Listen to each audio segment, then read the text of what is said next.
ಕರ್ನಾಟಕ ಬಂದ್ಗೆ ಕರೆ ನೀಡಿದ್ರೂ ಪರಿಸ್ಥಿತಿ ಯಥಾಸ್ಥಿತಿಯಲ್ಲಿದೆ. ಕೇವಲ ಪ್ರತಿಭಟನೆಗೆ ಮಾತ್ರ ಸೀಮಿತವಾದಂತಿದೆ.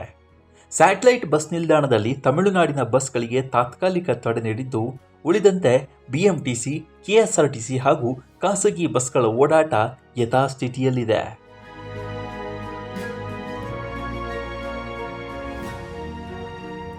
ಕಾವೇರಿ ನದಿ ನೀರು ಹಂಚಿಕೆ ವಿವಾದದ ಹಿನ್ನೆಲೆಯಲ್ಲಿ ಕನ್ನಡ ಒಕ್ಕೂಟದ ಅಧ್ಯಕ್ಷ ವಾಟಾಳ್ ನಾಗರಾಜ್ ಕರೆ ನೀಡಿರುವ ಕರ್ನಾಟಕ ಬಂದ್ಗೆ ಹಲವು ಕನ್ನಡ ಸಂಘಟನೆಗಳು ಬೆಂಬಲ ನೀಡದ ಹಿನ್ನೆಲೆಯಲ್ಲಿ ಶಾಂತಿಯುತ ಮೆರವಣಿಗೆ ಮೂಲಕ ಪ್ರತಿಭಟನೆ ನಡೆಸಲು ನಿರ್ಧರಿಸಲಾಗಿದೆ.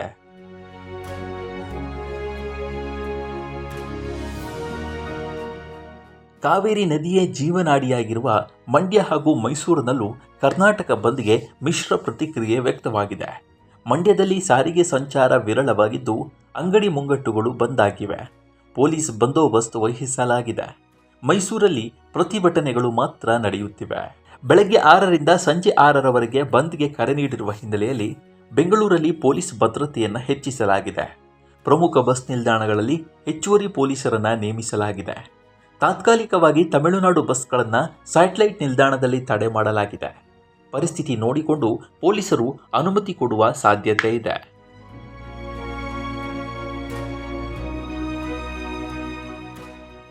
ಇನ್ನು ಅತ್ತಿಬೆಲೆ ಬಾರ್ಡರ್ನಲ್ಲಿ ಪ್ರತಿಭಟನೆಗೆ ಮಾತ್ರ ಬಂದ್ ಸೀಮಿತವಾಗಿದೆ.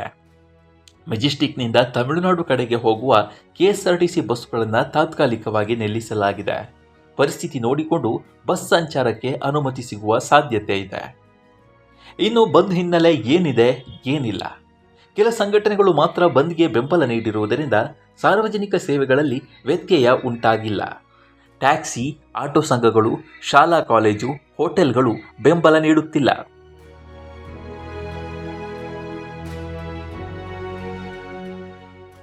ಹಾಲು, ತರಕಾರಿ, ದಿನಸಿ ಸೇರಿದಂತೆ ದಿನನಿತ್ಯದ ಬಳಕೆ ವಸ್ತುಗಳು ಲಭ್ಯವಿರಲಿದೆ. ಈ ಹಿಂದೆ ಅನೇಕ ಸಂಘಟನೆಗಳು ಬಂದ್ಗೆ ಬೆಂಬಲ ನೀಡುವ ಭರವಸೆಯನ್ನು ನೀಡಿದ್ದವು.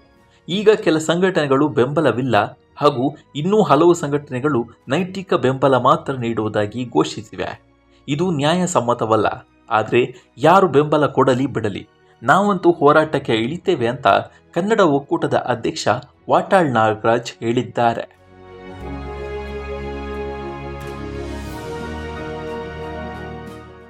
ಈ ನಡುವೆ ನಾಡಿನ ನೆಲ ಜಲದ ಬಗ್ಗೆ ನಮಗೆ ಅಪಾರವಾದ ಕಾಳಜಿ ಇದೆ. ಬಂದ್ ಮಾಡುವುದರಿಂದ ದಿನಕ್ಕೆ 1,000 ಕೋಟಿ ನಷ್ಟವಾಗುತ್ತೆ. ಹೀಗಾಗಿ ನಾವು ಬಂದ್ಗೆ ಕೇವಲ ನೈತಿಕ ಬೆಂಬಲ ವ್ಯಕ್ತಪಡಿಸಲು ತೀರ್ಮಾನಿಸಿದ್ದೇವೆ ಅಂತ ಬೆಂಗಳೂರು ಹೋಟೆಲ್ ಮಾಲೀಕರ ಸಂಘದ ಅಧ್ಯಕ್ಷ ಪಿಸಿ ರಾವ್ ತಿಳಿಸಿದ್ದಾರೆ. ಕಾವೇರಿ ನೀರಿನ ವಿವಾದಕ್ಕೆ ಸಂಬಂಧಿಸಿದಂತೆ ವಾಟಾಳ್ ನಾಗರಾಜ್ ಹಾಗೂ ವಿವಿಧ ಕನ್ನಡ ಪರ ಸಂಘಟನೆಗಳು ಕರೆ ನೀಡಿರುವ ಕರ್ನಾಟಕ ಬಂದ್ಗೆ ಜೈ ಕರ್ನಾಟಕ ರಕ್ಷಣಾ ವೇದಿಕೆ ವಿರೋಧ ವ್ಯಕ್ತಪಡಿಸುತ್ತದೆ ಅಂತ ಅದರ ತಾಲೂಕು ಅಧ್ಯಕ್ಷರು ಹೇಳಿದ್ದಾರೆ.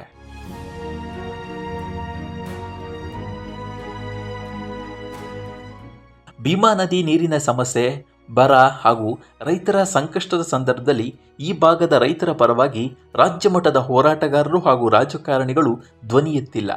ಭೀಮಾ ನದಿ ನೀರಿಗಾಗಿ ನಾವು ಹೋರಾಟ ನಡೆಸಿದಾಗಲೂ ನಿರೀಕ್ಷಿತ ಬೆಂಬಲವನ್ನು ನೀಡಿಲ್ಲ. ಕಾವೇರಿ ಸಮಸ್ಯೆ ಎದುರಾದಾಗ ಮಾತ್ರ ರಾಜ್ಯವ್ಯಾಪಿ ಬಂದ್ಗೆ ಕರೆ ನೀಡುವುದು ಸಮಂಜಸವಲ್ಲ ಅಂತ ಹೇಳಿದ್ದಾರೆ.